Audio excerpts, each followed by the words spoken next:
So the next updates on the truck that I've been doing is revamping the fuel system. So even though it was a brand new setup, I don't really like the way things are working. I'm actually having a hard time first starting the truck because something with the fuel pump, it's just not feeding properly, even with it being primed. So I decided just to upgrade the fuel system and do a cool thing I've been wanting to try that I'll introduce you to in a moment. But yeah, actually, I've already disassembled that fuel line and everything, and it did prove the issue that I was expecting, although I don't know why. Basically, the fuel was going through the initial line down from the fuel cell into the pre-filter, through the pre-filter and into the pump, but the pump wasn't actually, it's just cavitating or something. And so it's not actually going through the pump. I even tried connecting a vacuum system to the front of the fuel line by the motor and sucking the fuel through, but I'm still not having any luck. So maybe the fuel pump I got is just bad from the factory or whatever. It's a Walbro style pump. I'm not going to name the actual brand of it, but it is that style. I've run them before through other brands, perfectly fine, whatever it is. This one has issues. So I got motivated and I was like, screw it. I'm just going to redesign the whole system and let me show you what I landed on. So the heart around the redesign centers around this FiTech Force Fuel 340 system. I've heard mixed reviews on the FiTech systems for fuel injection themselves. I'm sure plenty of people have had good experiences. The reviews on this across multiple platforms have been pretty solid. But what it is something I actually went and sought out before I knew FiTech had a solution per se, but actually was seeking a product like this to see if it even existed. And I found this one.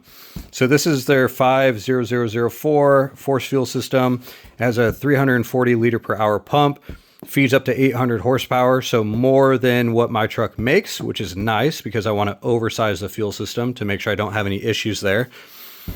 But it is essentially a cool, kind of all-in-one system here. So it's a sump, essentially. It holds about a half gallon of fuel, they say, and a regulator and a fuel pump in one.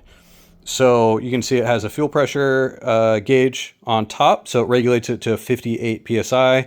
You have your wiring posts right there, and then you have an inlet and outlet to the motor, as well as an outlet for the fuel return back to your fuel tank or fuel cell in my case. So it is not a deadhead system. It is a return system, which is nice. I mean, it keeps the fuel cooler, and there's some other positive things there. But the nice aspect of this, and one reason I wanted to try it out, is this is essentially going to live directly in the engine bay.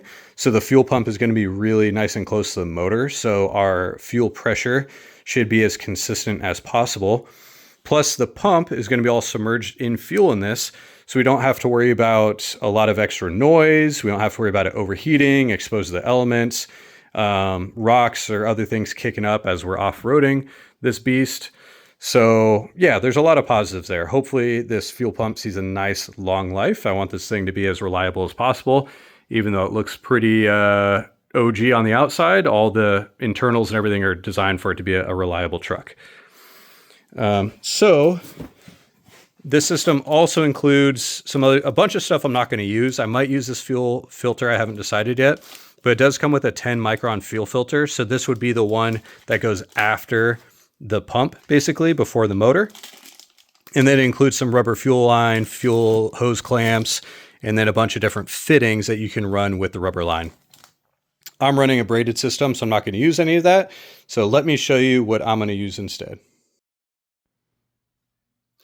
So one thing I'm kind of addicted to is trying new things, and I know that I'm taking a risk in doing so, like that FiTech sump or the force fuel system. But another one is I was exploring, I use a lot of different sites. In this case, I went to Jegs, not a sponsor or anything. It just happens to be a bunch of yellow Jeg stuff. But one cool thing, and others may have this, but I found it there first, really decently priced pre-made fuel lines.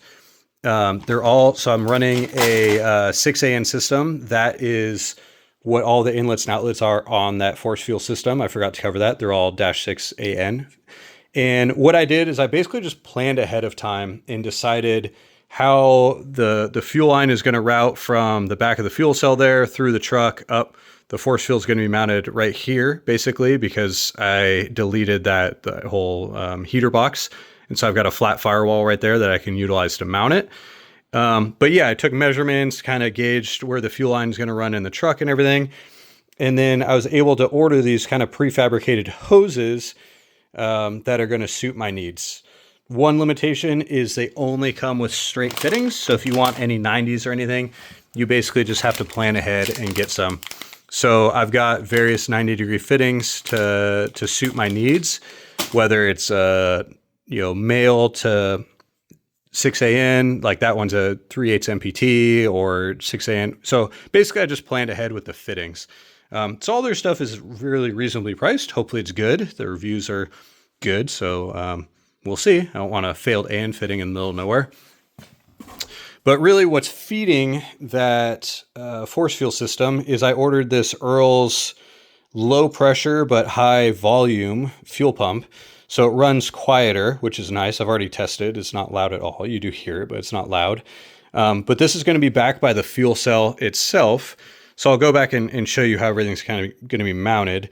But this is actually going to feed up, from the bottom of the truck, from the fuel cell to that force fuel system. And then I am going to reuse some components that I had in the truck as well. I'm going to test them to make sure everything's flowing correctly and that none of the parts are the cause of the problems I was having before. But I do have some inline kind of high flow fuel filters as well. So I've got, I think it's 100 micron pre-filter before this pump, and then a 10 micron that's going to be between that force fuel and the actual motor itself. So basically what that means is I don't need to run this Corvette style regulator / filter and everything. These work well. It's what I run in my Datsun, but I'm going to try something new. So this is a definitely budget friendly option. It's got the return and everything built in, but I don't need it. And then this is the pump that is causing me headaches. So basically fuel was going in this side. You can see there's a little pre-filter and a little bit of fuel was in here. And then when I took it apart, the outlet was completely dry, essentially. So yeah, something was going on. And then all the lines after the fuel pump were dry as well. So not even a little bit got through there. I mean, there's not even a smell of gasoline in any of the lines that came after it. And then anything related, close to heat, I do have some of this gold fiberglass or, fiber mat wrap that goes around everything. And I can either just run it like that, double it up, whatever. And that's going to protect the whole fuel line. So let me go show you back by the fuel cell, kind of where I'm going to mount everything. And then looking from the bottom, there's a lot going on here, but this crossbar in the middle is where it's going to be mounted. If I go any lower, we're going to start running some interference with the actual axle here, because this is a pretty compact build and I have it set where the axle clears the fuel cell through its whole stroke, but I don't really want to put anything in front of it. If I need to, I will, but I'm going to try mounting it all in the bottom of that crossbar, essentially. So it's up out of the line of travel, but just around the midway point of the fuel cell, or hopefully a little bit lower than that. Yeah, it's right around the midway line. So yep, this is under the truck, and I'll revisit everything once I actually get the fuel system together so you can see it in action. The engine compartment is pretty much all buttoned up. I mean, it's not super pretty, but it runs well. Everything works.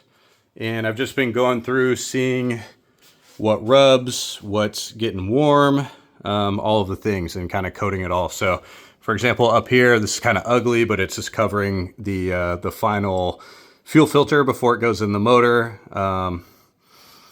We got our big old intake right here. This, gets sucked in a little bit as the engine pulls. So I just put a clamp on that.